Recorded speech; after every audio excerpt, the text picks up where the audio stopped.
Hi అండి.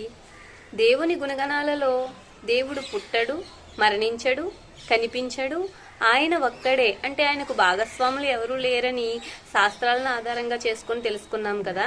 ఇప్పుడు మరొకటి, ఆయన ఈ సృష్టికి అతీతుడు అనే విషయాన్ని శాస్త్రాల ఆధారంగా తెలుసుకునే ప్రయత్నం చేద్దాం. ముందుగా ఒక చిన్న ఎగ్జాంపుల్తో మనం దీన్ని స్టార్ట్ చేద్దాం. ఇప్పుడు పెన్ ఉంది. పెన్నును తయారు చేసిన వారు పెన్కి బయట ఉన్నారా, పెన్ లోపల ఉన్నారా?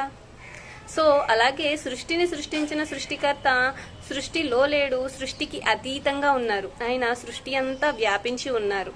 సృష్టికర్తను పోలినది సృష్టిలో ఏదీ లేదు అనే విషయాన్ని మన ధర్మశాస్త్రాలు ఈ విధంగా తెలియజేస్తున్నాయి. ఇప్పుడు చూద్దాం. ముందుగా భగవద్గీత 9వ అధ్యాయం 4వ శ్లోకంలో మయా తతమిదం సర్వం జగదవ్యక్తమూర్తినా మత్సాని సర్వభూతాని నచాహం తే వ్యవస్థితః. దీని భావం ఏమిటంటే, ఈ సమస్త ప్రపంచము అవ్యక్త రూపుడునకు నాచే వ్యాపించబడి ఉన్నది.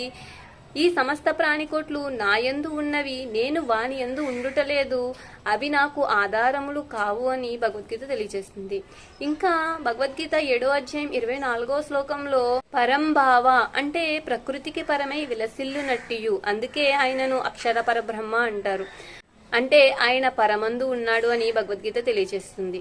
ఇదే విషయాన్ని బైబిల్ గ్రంథం మత్తాయి సువార్త 23వ అధ్యాయం 9వ వాక్యంలో, భూమి మీద ఎవరికి మీరు తండ్రి అని పేరు పెట్టవద్దు, ఒక్కడే మీ తండ్రి, ఆయన పరలోకమందు ఉన్నాడు, మరియు దేవుడు నిశ్చయముగా ఈ లోకమందు నివాసము చేయడు అని బైబిల్ గ్రంథం తెలియజేస్తుంది. ఇదే విషయాన్ని చిట్ట చివరి దైవ గ్రంథం ఖురాన్ 20వ సూర తాహా 5వ ఆయతులో, ఆ కరుణామయుడు సృష్టి సామ్రాజ్యాధిపీఠంపై ఆసీనుడై ఉన్నాడు, భూమి ఆకాశాలలో మరియు భూమి ఆకాశాల మధ్య ఇంకా నేల క్రింద ఉన్న సమస్తానికి ఆయన యజమాని అని ఖురాన్ గ్రంథం తెలియజేస్తుంది.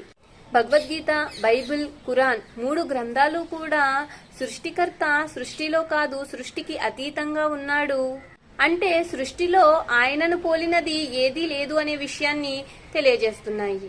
కావున మనం దేవుని గుణగణాలను అర్థం చేసుకొని, అంటే దేవుడు పుట్టడు, మరణించడు, కనిపించడు, ఆయన ఒక్కడే, ఆయన ఈ సృష్టికి అతీతుడు అనే విషయాలను అర్థం చేసుకొని ధర్మశాస్త్రాలను అవగాహన చేసుకుంటూ జీవితం గడపాలి.